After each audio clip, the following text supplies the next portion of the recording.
possibly got in agriculture or something. I didn't want to do that. Then I actually went to Karnataka, took that entrance test.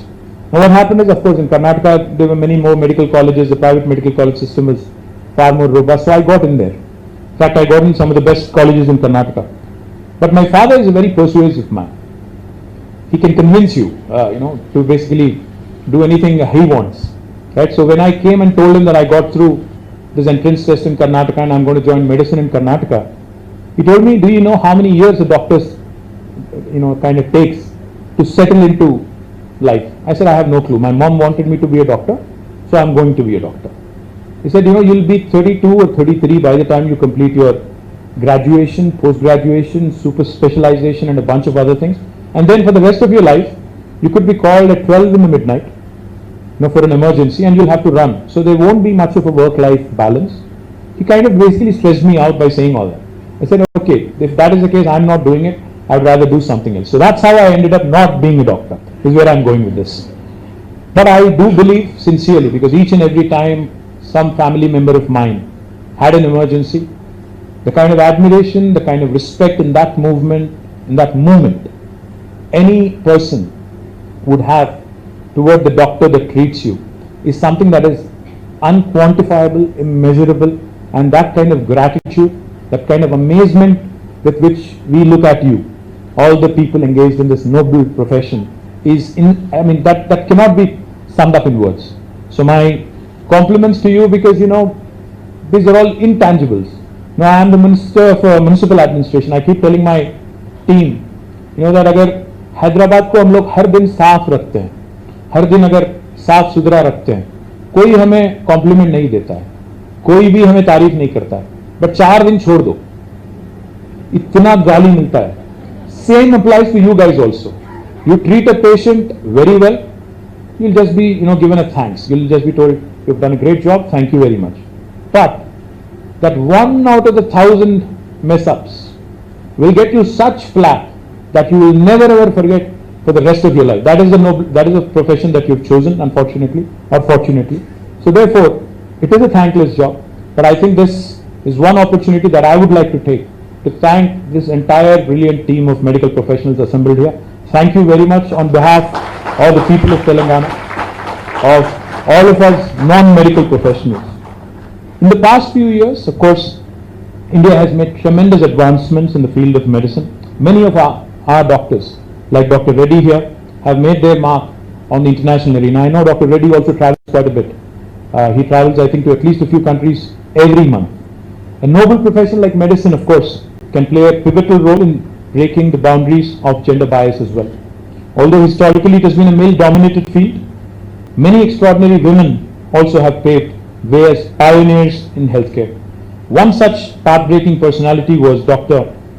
Anandibal Joshi, who was the first female Indian physician and the first Indian woman to have gained a degree in Western medicine in the late 1800s.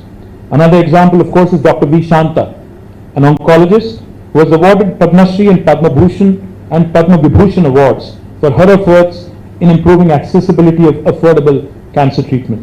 And of course, we have our own Dr. Soumya Swaminathan, who was omnipresent during COVID, a pediatrician who was at the helm of World Health Organization as a chief scientist during COVID-19 pandemic. Talking of the pandemic, I must also use this opportunity to mention that 2 of the 3 companies that have developed indigenous COVID-19 vaccines in India are from the city of Hyderabad, and both of them have women as their leaders in the driver's seat. Suchitra Vella of Bharat Biotech and of course Mahima Bapla of Biological Advance, both are outstanding women leaders in healthcare and medicine who have contributed tremendously to the vaccine industry and to the biotechnology industry in India and abroad. The list of women who have made strides in the field of healthcare goes on. There's plenty of very, very talented doctors and medical professionals across the globe and across India now also.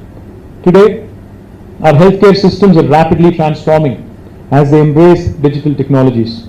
Women can play an important role in this evolution, not only as medical professionals, but also in the field of AI, big data, and data digitization, which aid in smarter decision making.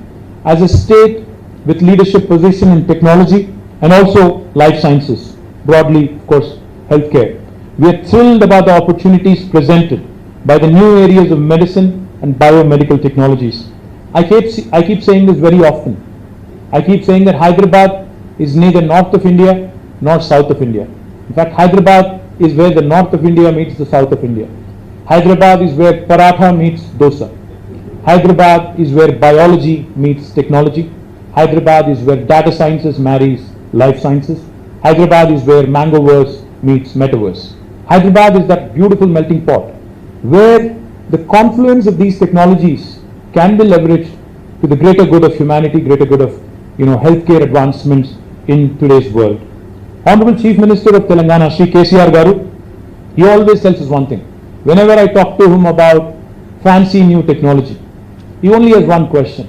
He asks rather, what is the societal good that can be accomplished by way of this new technology? When I talk to him about AI, artificial intelligence or machine learning or robotics, the one question he says is, what is the advantage to society, what is the advantage to the common man on the ground by way of this technology? And he also says, any technology that does not have a positive societal impact is futile. However advanced or cool it is, it may not be of use unless it is put to greater good, it is used to greater good. Now we have embarked on an ambitious mission to create health profiles, digital health profiles of more than 40 million citizens of Telangana.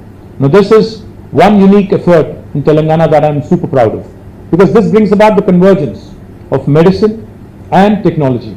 And in fact, as a pilot state, I've chosen my district, Rajanna Sirsila, to have done this. Now a lot of people think and ask, why are you doing it? What is it that you're wanting to accomplish by way of this? What we are trying to accomplish by way of building electronic medical record of each and every citizen is, for instance, when we've completed the pilot in my district, my district has about 422,000 adults who are above the age of 18. So we've conducted different kinds of tests. We have taken the usual metrics, studied the vitals, and now have built the entire digital health profile. What we've realized in my district is that there is a heavy prevalence of oncological problems among the women in my district. It could be cervical cancer, it could be breast cancer, but there seems to be a pattern to this. So when we started looking at the data, and then there is another district called Mulugu, where we've also completed the pilot project. We started looking at the data, we started analyzing it, we realized that there are a lot of cardiological challenges there.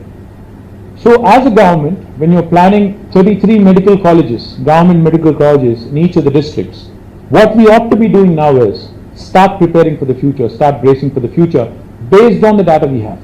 So therefore, in my district in Sirsila, what we've decided is in the newly built medical college, we will be having a dedicated oncology unit where we will be focusing on all the oncological problems, which are already prevalent, and how do we prevent them going forward is something that will be a focus.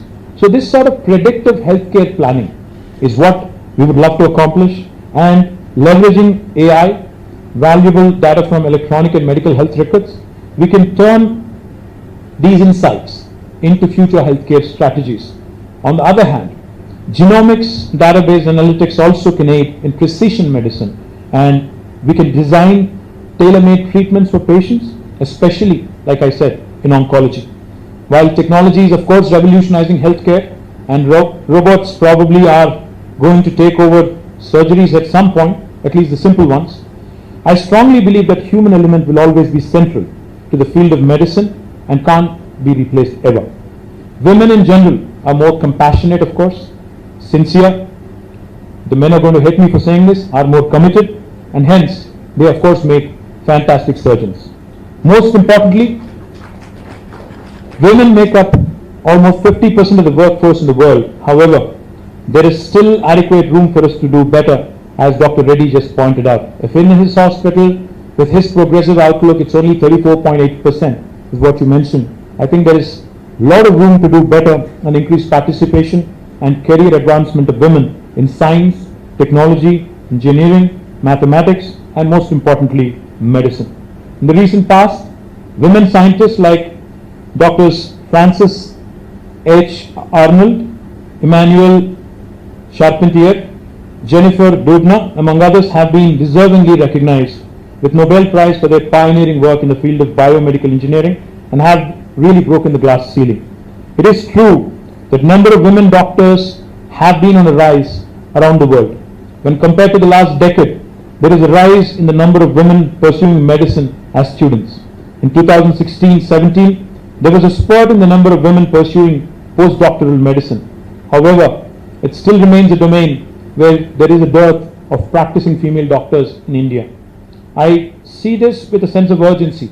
I say this with a sense of urgency to improve gender parity in the physician workforce, to improve the access to women physicians. Full and equal participation and leadership of women in medicine is instrumental for achieving gender equality and empowerment. Needless to say, women in leadership positions have proven to increase organizational productivity as well. Telangana is one of the very few states in India which has introduced gender equality into the curriculum towards positive change at a school education level. The number of women enrolling in degree programs in Telangana is rising steadily year after year. The fact that bachelor's in life sciences is amongst the top 3 popular undergraduate courses in Telangana is extremely encouraging and a testament also to our life sciences ecosystem. Also, it is extremely encouraging to see that more than 42,000 plus admissions a year, which is a staggering 75% of women in life sciences, is incredible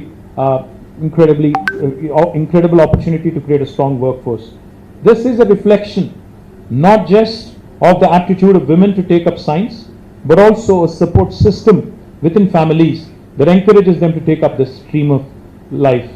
There's a need, of course, to inculcate a culture of gender equality from early childhood, not only at homes, but also in schools and workplaces and universities as well.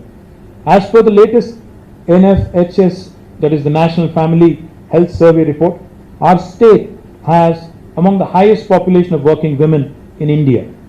But as we go forward, we must not get complacent, we must not relax. To further provide an impetus, we are also opening up a Telangana Women's University in our state, an exclusive university for women. Additionally, we have also set up a unique initiative known as V-Hub, encouraging women entrepreneurs to enable women from various sectors to start up and scale up by providing support in funding, mentoring, strategy, and for growth. In a nutshell, our constant endeavor to build an ecosystem for women across disciplines to excel and make an impact on the society. To conclude, I'd like to quote words of Dr. APJ Abdul Kalam. Empowering women is a prerequisite for creating a good nation. When women are empowered, society with stability is assured. Empowerment of women is essential as their thoughts and their value systems lead to development of good family, good society, and ultimately a good nation. Government of Telangana will continue to undertake targeted initiatives to ensure and scale the participation of women in not only medicine but across different disciplines. I once again thank Dr. Reddy for this wonderful opportunity that he has given me to meet all of you. Thank you very much. Jai Telangana, Jai Hind.